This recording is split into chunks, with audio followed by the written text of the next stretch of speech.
Yeah, I mean, I think you cover a huge swath of customers, members, and non-members. But I go back in my head, I think about just this picture of small town farms that rely on that propane, that when you hit harsh winters and things are freezing up, but like you rely on companies like MFA Oil to come out there and make sure they get that delivery. Yeah. So your dairy operation or hog operation, whatever it is, still keeps going. Yeah. And those animals stay alive. You know, that is... Or that farmhouse with those kids. Yeah, that is truly what makes MFA Oil, because of those relationships, but because the employees, our tagline is, we live where you do.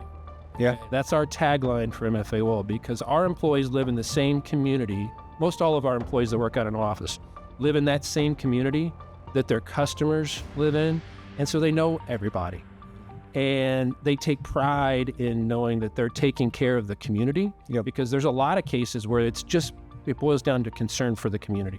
And our people care about those folks. They're one of them. John, welcome to the podcast. Well, Jared, thanks for having me. Have you ever done one of these before? I've done a few. Okay. Yep. But I'm not a professional, so I'll start right there too. Okay. But I enjoy it. So yeah. Well, I have enjoyed you coming down to the Ozarks and business with us today. I've learned a lot about MFA. I had no idea. I think I was more shocked in a good way, but just to realize like it's the MFA you explained was not the MFA that I thought. Yeah. It was. Let me clarify MFA Oil. MFA Oil. First. Yeah, MFA Oil. Yeah, I want to clarify the oil. So you're the president CEO of MFA Oil. Yes. Which is separate from MFA Incorporated. Yep. Both companies reside in Columbia, Missouri, but they're two separate cooperative entities. They're governed by two separate board of directors, and then their management team and CEO are completely separate as well. It's a kind of hard for some people to understand that sometimes, and both organizations have rightly so made it a little difficult for people to fully understand it. But we share a little bit of the same logo, but we are two separate companies. Talk about your side of the business, because even in MFA Oil, there's a lot involved with that, and high level talk about that. And then I want to kind of break it down, because again, you guys are not just, you guys are in the tire business and propane business and fuel business and convenience store business. But talk about who MFA Oil is as a whole, the divisions you have, and then kind of your geographic spread. Sure. MFA Oil is comprised of our traditional member business, and we're a cooperative, and that's traditionally our bulk fuel, bulk propane, lubricant business, and that's in our traditional membership side, and that's been around since 1929. And then we have non-member business inside of MFA Oil, and that is our break time convenience stores. We have the franchise Big O Tires in the state of Missouri and in Arkansas. And then we have a wholesale fuels arm called APM, American Petroleum Marketers, is what that stands for, and that sells fuel to independent convenience store operators across about a 13-state region. So if you bought fuel from some of the other fuel providers out there in the state of Missouri and other places, it's possible that we were supplying some fuel to them. We own a solar company, so that's been around for 3 or 4 years now. And it puts solar arrays on farms and member producer farming entities mainly. A lot of century farms out there. So there's a lot of those members and farmers out there that like to be sustainable, you know what I mean, and have their energy source right there on the farm in some regards. And so we've offered that to our membership. We have a captive insurance company that we operate in-house there at MFA Oil Company, and it's just and supplements our traditional insurance that we get for all of our trucks and our assets in the field, our locations, corporate offices, and things of that nature. And then we just have our normal course of business. We have a support service, and our corporate office resides in Columbia, Missouri there, that supports all the field operations. I know we think Missouri and obviously dense in here, but you guys spread outside of Missouri. Can you talk about that? Yeah. MFA Oil is in the northern half of Arkansas. Along the eastern side of Arkansas, we'll cut down the eastern side pretty good, but just on the eastern half. We will get into the southern half of Iowa, and then we will get into the eastern half of Kansas, and then we will get in all of the northeastern half of Oklahoma. So we reside almost all the states around Missouri except for Illinois. We have no locations inside of Illinois today. So that's the traditional MFA oil side. Break time is only in the state of Missouri. We like it that way. We like being in the state of Missouri only. We can control that brand. It's our own proprietary brand, and it's our identity. But we like it in Missouri, and we like growing our Missouri footprint. We can support it the best that way. Our Big O Tire division is in Kansas, eastern Kansas, and then most of the western half of Missouri, all the way down into Springfield here, and then down into Arkansas in the northeast part of Arkansas. But we have 36 of those locations that provide automotive repair services and tires to the general public and membership at large. And you said Big O Tire is one of the largest? Well, in the Big O Tire system, there are many franchises. Right. It's a franchise. And so within that, we're the second largest Big O Tire franchise by number of stores. So we have 36 locations. So there's other franchises out there on the West Coast that have more than us. We're the second largest. But you said even in scale in Missouri, locations, like you rank right up there with some of the other top. Yeah, as far as tire units sold in the state of Missouri, Big O Tires, again, the tire units that we sell, that we put on vehicles, we're definitely up there in the top 5 in the state of Missouri that installs tires. Okay. Yes. Most people know, obviously, we're in Springfield. Explain again for members or even just people listening to this podcast, like there's separation because like I do business with MFA Oil out in Rogersville, Missouri, east of here. Thank you for your business. Yeah, you're welcome. And we buy our propane from there. But then there's MFA in Ozark that I buy my cattle feed, hog feed, chicken feed from. Yep. Totally separate operations, separate employees, no overlap whatsoever. No overlap whatsoever. They're both co-ops, all right? They're both co-ops, and again, we share kind of in the same logo, if you will. They are different. We have oil on ours, and they don't on theirs, but we share that shield that the common public and most producers out there, at least in the state of Missouri, recognize the most. We share that in a sense. But we are totally different. And again, they're selling all the agronomy inputs and handle all the grains and everything else. And we don't do any of that. We just handle the energy side.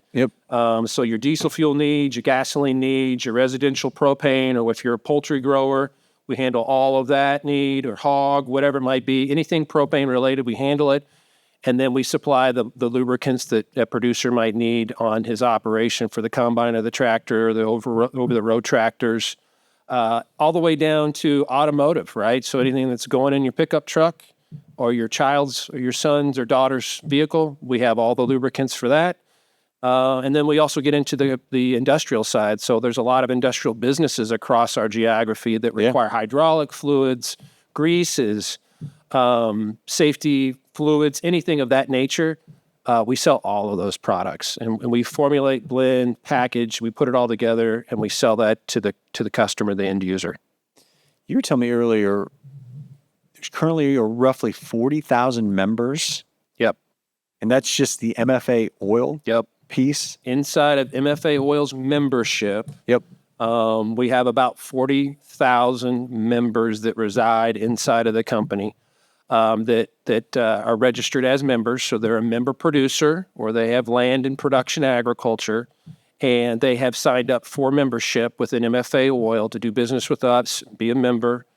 And if you're a member, each and every year, our board of directors, we have 8 board of directors, they'll determine on, how well the company did that particular year, and they'll make a decision to pay each one of those members back a portion of the profits that were made in that year back to those member producers, and that's in the form of what we call patronage. Okay. And so if you qualify as a producing member, we pay you patronage, and we have done that over the course of the company's history every single year, sometimes more, sometimes less. It just depends on the health of the organization, how well we've done. But we break it down into cash and equity. There's a total amount. We break it down once cash, and that's the form you get in February is a cash amount. And then the equity sits on the books until a later time, and that the board of directors decides to pay that equity back out, and we pay you another piece in the future. And it's the equity side of it. We pay not the whole amount of it. We pay so much in cash and leave some in equity, because that becomes those members' ownership of MFA Oil Company, long-term ownership. You have ownership in this cooperative long-term like that. But right now we're 12 years. So the remaining portion that would be coming your way, we're on a revolving schedule right now. So every 12th year, you'll get the remaining portion of that paid out. So Okay. a lot more to that. I know that's a... No, I'm actually glad you... cooperative patronage concept is quite dynamic. I would tell you it's a benefit of doing business with the cooperative, but it's not the only benefit, right? I think service, quality of products, relationships, the additional value that comes with being a member inside of our cooperative is just as important as the patronage, but it's definitely a plus to be in membership. And essentially you'll get more with the more business you do with the cooperative. So the more business you do with them, you should get more money back from the cooperative every year if it's done well. They can, if you're a member, you can send in samples of lubricants, your oils used, but you can tell the members whether they can go longer or not. Yeah. Well, or if there's issues with it. Yeah. So one of the services we offer to our members and to our other accounts, construction, over-the-road truckers, those sort of accounts, is our lab that we run a full-time laboratory, and it's in Moberly, Missouri.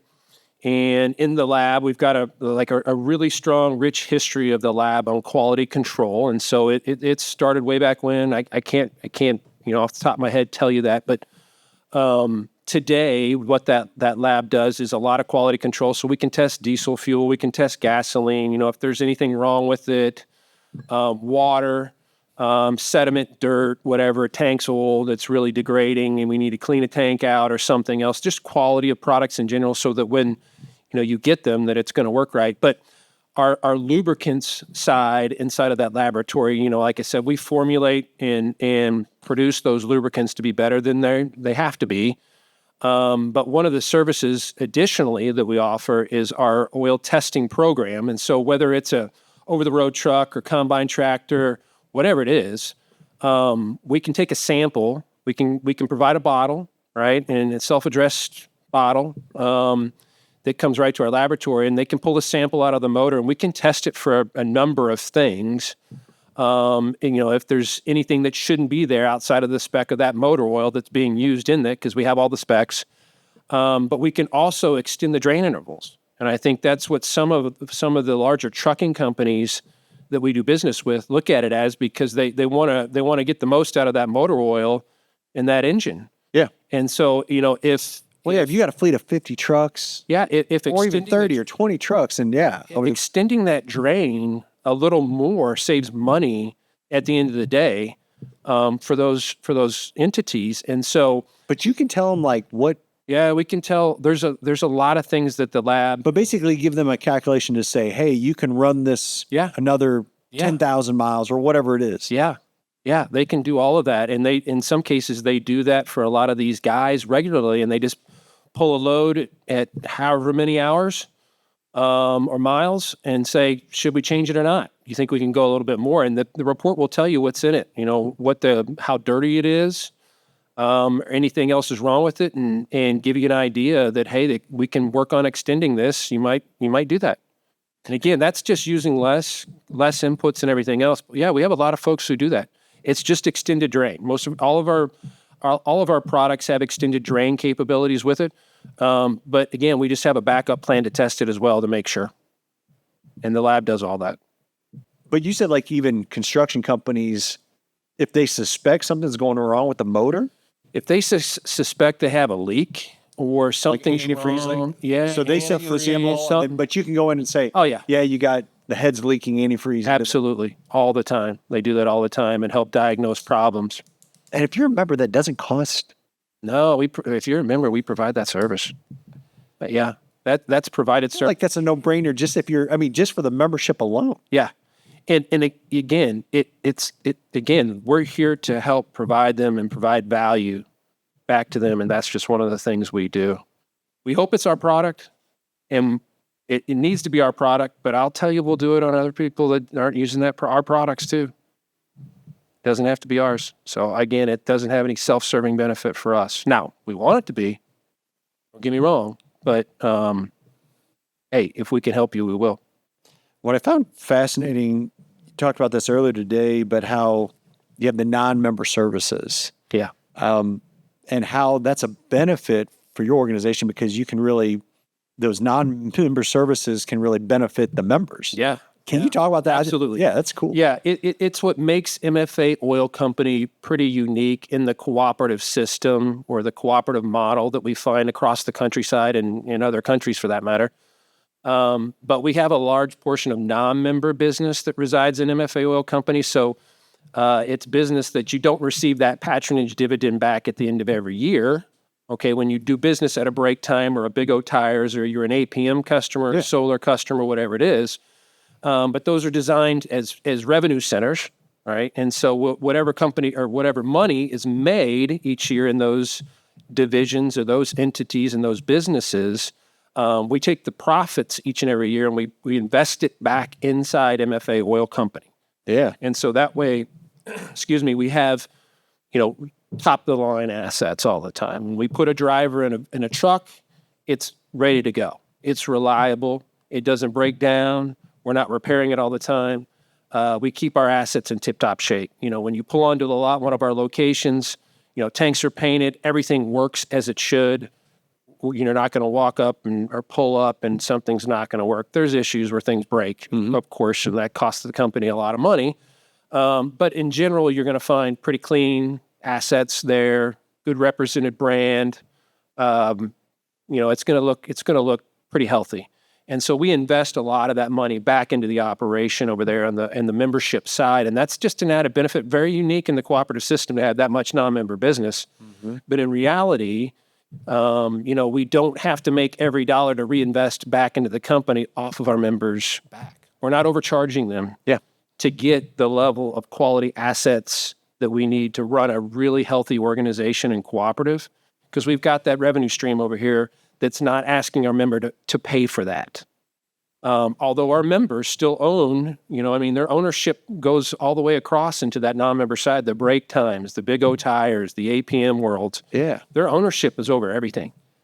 So it is, and it's fun working with my board of directors. They have to understand those industries really well, and they're producers, they're farmers, active farmers today. They're out there today working hard, you know what I mean? And they take the farmer hat off and they go sit in the boardroom and they listen to business and they make strategic long-term business decisions for what we do.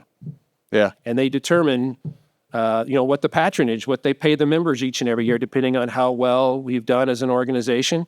They hire me. Yeah, that's another plus. I like all my guys. You've been there.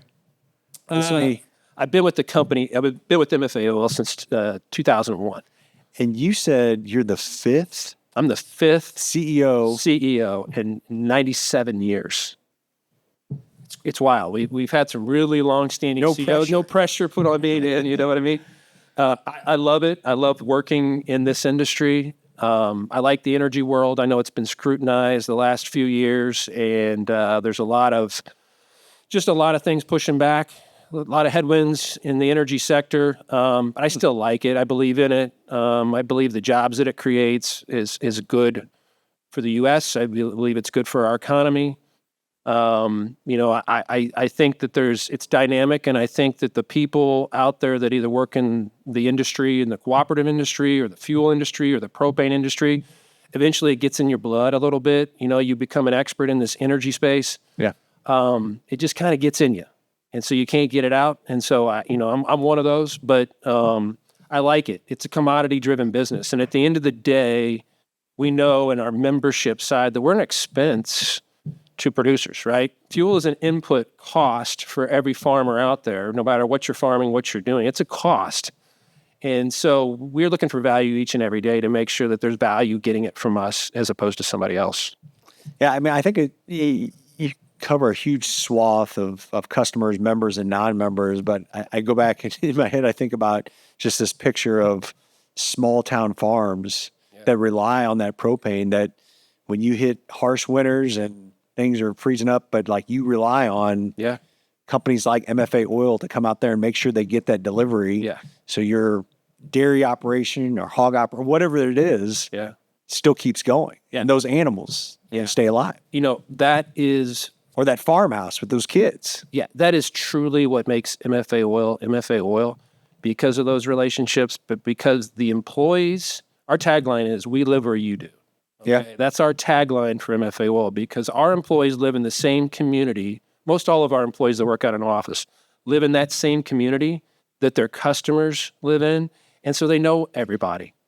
And they take pride in knowing that they're taking care of the community, because there's a lot of cases where it boils down to concern for the community. And our people care about those folks. They're one of them. And so whether we have a corporate box or not, all the offices that are spread across the countryside that take care of these communities, and rural Missouri, rural America is shrinking. Yeah. It really is. You know what I mean? And so we provide those services in those communities that people count on and trust. And that's what makes us. Yeah. You got food and you got fuel. You take away food. I mean, one of those two, and you have. Yeah. And, when it's, negative temperatures out and you need hot water or you want to take a hot shower, that's us. Yeah. We need to be there to make sure you got what you need so that your house is warm and you got what you need. Well, this dovetails into my next question I was going to ask. I was explaining what we do at BulkLoads, and then was asking about MFA Oil, but you said at the heart of what you all do, you guys are a logistics company. Yep. Explain that. Yeah. So, again, it could be milk. It could be some other commodity out there. Ours is fuel and propane, lubes. But we run trucks every single day of the week. You guys have a pretty big fleet. We have a large fleet. I didn't even realize. Yeah, we have a very large. Our delivery truck fleet is somewhere in the 400 or 500 range, and then again, we have another set of fleet vehicles out there that takes us probably to 1,000. That's a lot. But I mean, again, we've worked really hard over the last couple of years to make sure that we're as efficient as we can. Again, one of those is being very competitive with what price we sell to our members and the customers alike. And so logistically, we have to be efficient with that. You can't have two trucks cross each other on the same highway making deliveries. That doesn't make much sense in today's world. It doesn't. Cost, inflation, labor, everything is just more on everybody. So it's a logistics company. And honestly, we're just trying to logistically figure out how we can service customers the best, right? They get what they need when they need it, and we can be as efficient as we can by putting that truck on the road and getting the tires to turn and get from point A to point Z by the end of the day. So we're logistically trying to figure that out, and we've done a pretty good job. We've come a long way over the last few years. There's right ways and there's wrong ways, and I feel like we're on the right path today, because there's a lot of ways to go about doing it. But I feel like service and service alone dictates the logistics side of what we do. And as long as we've got good service there, we're going to keep pushing this way on our logistics, because, again, we just have lots and lots of trucks on the road each and every day that we're trying to manage. And a lot of people. It takes a lot of people to manage that much. Yeah. And again, I've been in trucking now for over 20 years, and there's different levels of hauling and windows. And, some of your raw grains, you have a 30-day window. When you're delivering propane, the final mile or last mile, I mean, those are tight windows, and those deliveries have to be made. Well, and if you think about it, because we're, in some cases with that, we've got the same product. And the safety, too, of it all. Oh, the safety. Yeah, I mean, again, at the end of the day, every single driver has to make it home safe and sound with their family and have dinner with them. I mean, that's our ultimate goal. And so if the driver's route can be as efficient, he can get a lot done, a lot of gallons done, but he's at home at 5 o'clock every night, that's a win-win for everybody. Because, again, we've got to think about the employee's health and well-being, too. And some of that is just being at home with the family, because he needs just as much time there as he does in that truck seat, driving a safe vehicle down the road, taking care of our customers. Yeah. So employees are very important to us. They really are. But it's really to make sure they get home safe, but we get a lot done. Productivity, right? I mean, it's all about productivity everywhere we go, especially in the trucking world, right? Yeah. You mentioned your facility in Moberly, that you guys actually build these trucks. Yeah. That build these propane trucks, these 2-ton tank trucks that are... 10-wheelers, 6-wheelers, you name it. We build out anywhere from 20 plus trucks a year, depending on what we've got in the queue. We're replacing that many trucks a year in maintenance capital, just taking one truck off out of the system and entering and putting a new one in. We invest a lot of money in rolling stock and trucks and delivery trucks like that. But we start to finish them. We'll buy a chassis, and then we go buy a bottle or a tank, and we fabricate most everything from the lights going where it goes to the hose reel where it goes and the pumping system and the plumbing on that truck and PTOs to the technology inside of the cab, you know what I mean, with the tablet that the driver can look at to decide where he's going next, how is he getting there, who is he delivering to. All of it communicates through. So from start to finish, we put those trucks together. We've been doing this for a long time. I can't even tell you when we built our first truck, but it's been a long time. But we have a state-of-the-art facility in Moberly, Missouri that does that. We're pretty proud of that facility.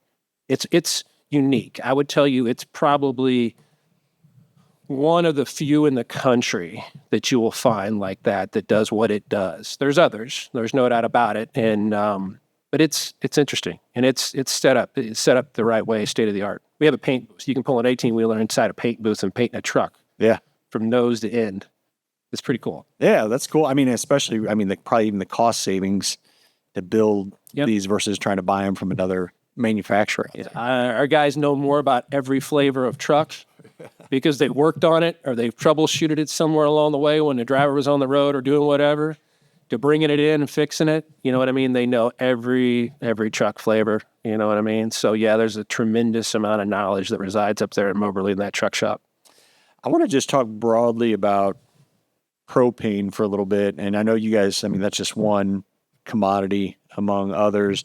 But you were all talking about, I thought this was cool, like you all have warehouse space that helps you all position yourselves to make sure that you're serving your clients. Explain that, because I was like, I didn't realize that, because I know sometimes you're getting this from whatever supplier, and in my mind, if you don't have storage, then you're exposed to the market. Yeah. So the propane industry can be fickle sometimes, I should say, when you're in heating season, like in the dead of winter. It has its challenges, just the system in general, but there's always some sort of allocation or disruption or we're just trying to get product. It's not uncommon for MFA Oil to run in some of those challenges locally in our geography and have to go other states over to grab product. And we do that. When we've got trucks, they have wheels, they can go anywhere we need to go. But we establish the right relationships with the right suppliers and right producers to get those products and guarantee it to our customer. Because again, we can't let you go without hot water or heating your home. Your pipes can't freeze. So, but we have a large amount of what we call tertiary storage, which is our own storage of propane across our entire geography. And so we monitor it daily. We have monitors on those tanks that can tell us the tank levels. We have a supply arm of MFA Oil companies, so we're always out there buying, hedging in some cases. We also buy physical gallons of propane each and every summer that we store in underground salt caverns, just so we have physical product that we can move and get to. But we are going to be a company, we're going to be a cooperative that's going to find a way to get you the product, okay?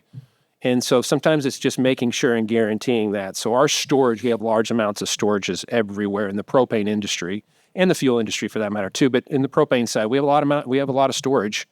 But that's really a feather in our cap if we run into concerns or issues with supply or outages, supply terminal issues, what have you. It's something that it's an extra step there, but that's to guarantee you're going to get what you get from us.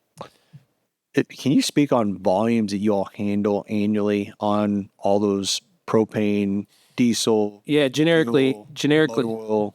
Yep, generically, I could probably give you some of that. It changes every year, but we've typically been somewhere in the neighborhood of the 9th to 11th largest propane supplier in the country.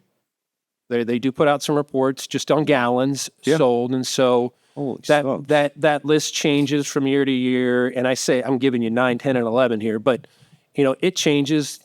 Companies buy. There's been a large acquisition, kind of direction inside of the industry here of late. So it changes, and so we're trying to keep up with it. I mean, we don't have some goal to be first. We're never going to be that. That's not it. But we're up there in the top 10 every year, the largest in the gallons propane suppliers in the country. And we like that. I mean, that makes us feel good that we're doing something good, because that gallon is a metric of how well you're doing. On the fuel side, it's like 500 or 500 million gallons that's going to probably flow through one way or the other. And again, That's gas and diesel. Gas and diesel. That changes from time to time. Again, we don't have some large strategy that we can be up at 1 billion. We needed the right gallons, and we need the right growth. There's right and wrong there too. But yeah, that's kind of how we fit into that. Lubes, I don't know where we'd fit into lubes, but we'll sell 2-3 million gallons maybe a year. That's probably on the high side there, but we're tapping some of that. Our lubricants are high quality. I put our lubricants up to Shell Rotella. You know what I mean? I mean, the quality is just the same. I like to use John Deere's name around there a bit. We fight with those guys. I shouldn't say that. I respect both of those companies tremendously. But we put our brand up against some of the major oils that truckers and producers buy. We'll stand behind that 110% on the quality is the same. We just don't have large marketing budgets. You know what I mean? We don't have race cars. That'd be kind of cool if we did. I really think it'd be I always thought that'd be kind of cool if we had, but we don't. But we don't spend that kind of marketing dollars on that stuff. So you don't see us nationally. But we do really put out a product that we think is built better than it needs to be. And the reason why we do that is because we know we sell that to the owners of our company, and they demand the best. Yeah. And we're going to give them the best every single time. And so we have quality control measures around it. But from our heavy-duty motor oils to our passenger car motor oils to our hydraulic fluids that go in implement equipment, we'll put it up against anybody's. We're proud of that product. And again, the lube industry is still quite dynamic. You know what I mean? I find it interesting. I know what my dad used in all of our equipment, and it wasn't an MFA Oil brand, but I do remember him saying what he used and what he liked to use. And so many times lubes and motor oils are something that's passed down from generation to generation in their equipment. And we find that a lot. And so, but I think MFA Oil has a great product. And I'm not saying that because I'm sitting here in my role inside of this organization. I was taught this as a little pup in the company when people were explaining to me the products. I really saw that firsthand. And so again, I'm saying that because I had good people that explained to me what it was, why it is better than it should be, and did those comparisons for me when I was young. So I believe in it. It's a great line. Yeah. Love the lubes. That's super cool. Well, last question, and this is kind of looking towards the future. We had lunch earlier and just talking about how agriculture is changing. Sure. Obviously, a lot of your business is tied to that. Some that's not, which is awesome. You're diversified. Yep. But how do you see the landscape of agriculture in Missouri? When we first met, you just talked about how big Missouri is in agriculture. And we have listeners to this podcast who are listening from all over the country. Yep. So we're going to give them an inside glimpse of Missouri. But I think you can get to speak broadly. How are you all, or how is MFA preparing for these changes that are going in agriculture? Yeah, we know that farms are consolidating. That farmer that was working with MFA 30 years ago is not there anymore. Now it's the son or grandson. Right. The technology changing. You're talking about these farmers now are thinking different. Yeah. How does MFA view that? Yeah. MFA Oil. Yeah. We spend a lot of time in the boardroom strategizing around some of this, and we don't control any of it, of course. We kind of look at it to the future of what farming looks like in our geography. And again, I think the farmer of yesteryear and the farmer of the future do look different. I really do. And some of it's concerning and some of it's really reassuring that agriculture is on the right path for the future. But where we fit into this the most is going to be about educating the next generation of agriculture leaders. And that's the way we're going to approach it at MFA Oil, because there's farm consolidations that happen all the time, every day. And I read them with the auction, literature that I get, to hearing about farm ground being sold, and this producer buying this producer, right? Or there's a succession there where something didn't happen, or there, heaven forbid, somebody passes away, and all of that world. But it's ever changing, and I know that the producer in the future wants things easier for them. They don't have that time to walk into the office and place your order, right? And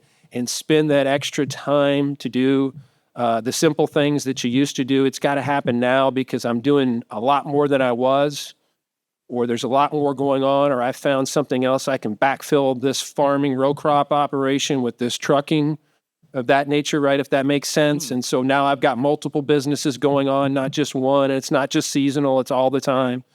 So I think time, and the way we approach it with the next producer in the future, is time, because I think time is the most valuable resource we all have. Mm-hmm. That's my belief. And kind of we look at it and how do we find the time to spend with the producer more, but also the time to imprint on the next generation of agriculture leader producer in the future, because they see business differently than grandfather or father do too. And so as a business, we're looking to see how we can close that gap a little bit and still satisfy everybody, right? We're not going to have only one way to do business, but we know we've got to have multiple ways to do business now so that everybody sees that value. But again, it changes because of time. And I think, family life has changed, and spending time with family makes sense to me. And I want to make sure I have enough time to devote myself to be a good husband and father to my family, just like every other guy out there wants the same thing. And so it's time, and how we fill that time, and how do we make it easier, but how do we hit the mark on what the needs are? And again, the example of walking in the office or mailing the check to paying online and ordering the product virtually by phone. You got these two big spectrums right now, and we're going to satisfy all of it. We know we can't just do one or the other, but we've got to find a way to get this done. So I just think that you're going to find more of that remote world going on in business at the farm gate level in the future, because I think people are constantly being more productive and busy. Yeah. And I never thought about that till you said that, but it's actually reassuring because, the farming even that I grew up in, there's still a lot of physical labor, and and it can be dangerous still. Sure. I'm not discounting that, but today's farmers, it's reassuring that some of this technology and practices is allowing that farmer more time with his family. Or to do... Or that, because again, we can all tell the stories of a dad or grandpa or uncle that was never home because he lived and breathed on that farm. He had to be out there. He could never take a vacation. Absolutely. And or just doing what's more productive for them, right? I want to gravitate to what's most productive too, and so do they. So finding the time to help them find the avenue to do what's most productive without spending time over here doing some of that fills that productivity time. Yeah. Yeah. So good. Yeah, so, good stuff. John, thanks for coming down. Jared, thanks for having me, man. We kind of put this together. You were at Mizzou. We overlapped a little bit. So I don't think we ever had a class together. You're just a little bit ahead of me. Yep. But you are involved in CAFNA. You're talking about the Alumni Association. Yeah. I think I wanted to point that out just because that's another way that you're giving back, but also still promoting agriculture through scholarships and. Yep. Yeah, I do. I spend my time outside of work, and I pick and choose where I devote that either that board time or support time. And the CAFNA Foundation at the University of Missouri is definitely one of the places. It's local in Columbia too, so it's nice for me. But I agree that we need to find more time in some of these organizations outside of everything we do. And I think that, it's a great place. I'm a grad, I'm an alum. So it's my turn to give back to some of that. I enjoyed my time, and I was educated as a young man then too. So I appreciate that. But, you talk about that, but scholarships are a big deal. And again, I'd be remiss if I got off your podcast without saying that, all these cooperative entities that you see out there, most of them are tied and have some sort of scholarship or charitable foundation program inside of them. And so, I just want to give a plug to them because I think concern for the community starts with the people. And I think that scholarships and education and the big thing of educating the next future leader, agriculture leader of tomorrow is extremely important, and we all need to do our part. So I just want to plug that. Yeah, I've never said this before, but like if it wasn't for those scholarships, I would have never gone to Mizzou. Yeah. I mean, I was, big in FFA, and it was my ag advisor that said, hey, apply for these scholarships. It'll help pay. Yeah. And for me, it was kind of a way that I was like, well, if I'm going to get free money to go, but it would never happen otherwise. I can honestly say I probably would have never stepped foot at the University of Missouri if it wasn't for those scholarships that organizations like yours do. So, yeah, awesome. Yeah, well, thanks. Thank you enough. Well, I know you got other travel plans, so we'll let you get back on the road. Thank you for coming on the BulkLoads thanks for having Podcast. me. Yeah, appreciate it. Thanks.